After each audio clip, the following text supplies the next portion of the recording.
Hey y'all, good morning. Well, I am out here on what I am now starting to call my thinking rock, this beautiful big rock that I sit on behind my healing space.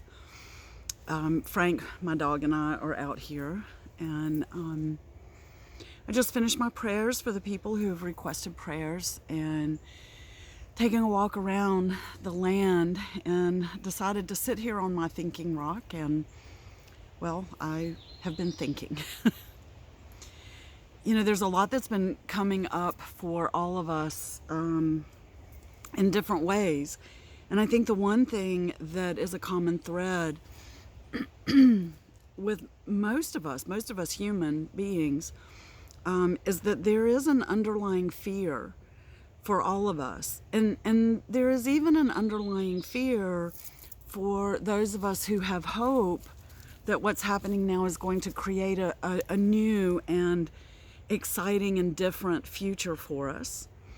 And I think that, well, first of all, I always say, fear is a natural thing. It is a natural emotion, and it's what we do with it and how we learn from it that is the important teaching and the lesson from fear. And so fear is coming up. Fear is up, for everyone. And, even like I say, those of us who are in a very hopeful place, there is still some fear underneath it. So I encourage each of us to take a really deep look at what that fear is. And I think that it has been permeating our societies for decades and decades. I think that we have come to a place in humanity where we have bypassed very specific parts of our own evolution in the interest of modernization, in the interest of industrialization and all of this. And I'm not saying that technology and industrialization and all of that is a bad thing. It has served us in a really, really beautiful way. But we have jumped, so quickly. I mean, in the course of humanity, if you think about it, we have jumped so quickly from being in that space of living close together and living connected and connected to the land, connected to the earth and the animals, and connected to each other. We have jumped very quickly into towns and cities that start to separate us. And so, gosh, that's just a long, long way to say that I think the fear has been coming up in all of us since then, and we've just bypassed this very specific part of our evolution, which is the part that says we need each other. We need each other and we need the earth. So what I see happening now in the midst of this pandemic is that the fear is showing up for each of us in different ways. Like I said, for some of us, it is showing up in a hopefulness about what will be created. And then there is still that grief and fear of the loss of what we have already created. So there is that underlying, and I think that we can be hopeful and in grief at the same time, and I think that's okay.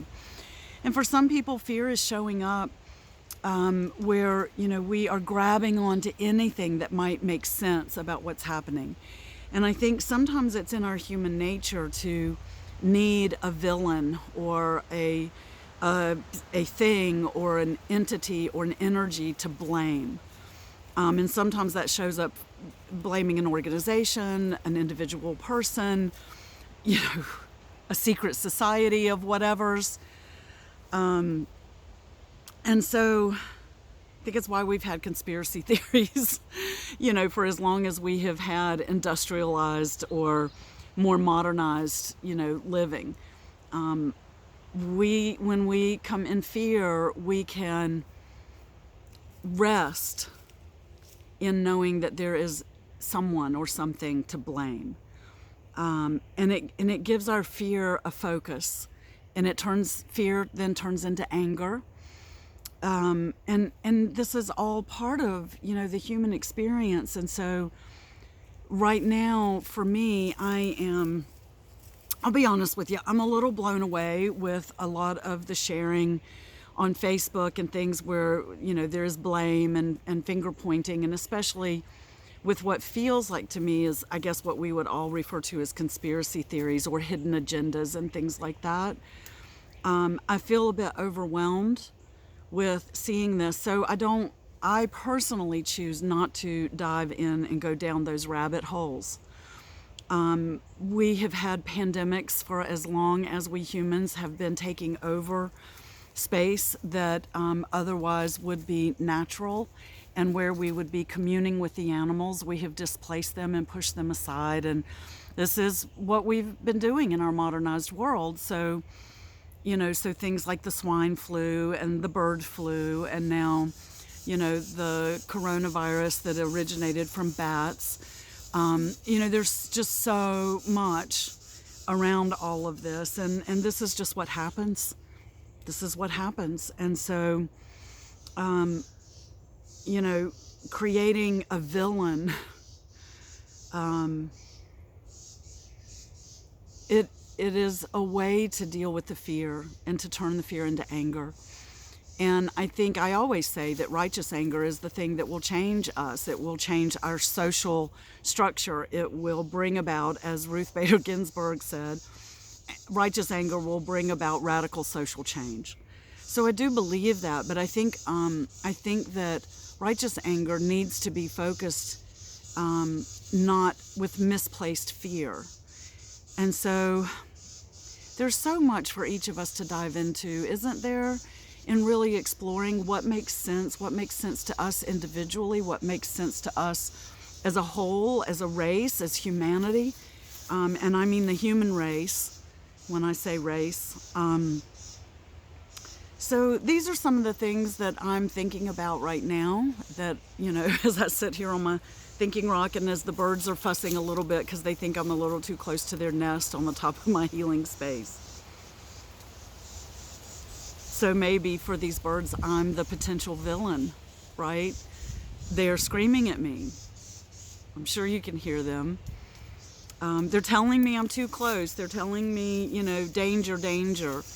And the truth is, I'm sitting here with no intention to do harm to them. It's an interesting metaphor for what I've been thinking about, isn't it? Because I'm sitting here loving them and intending no harm.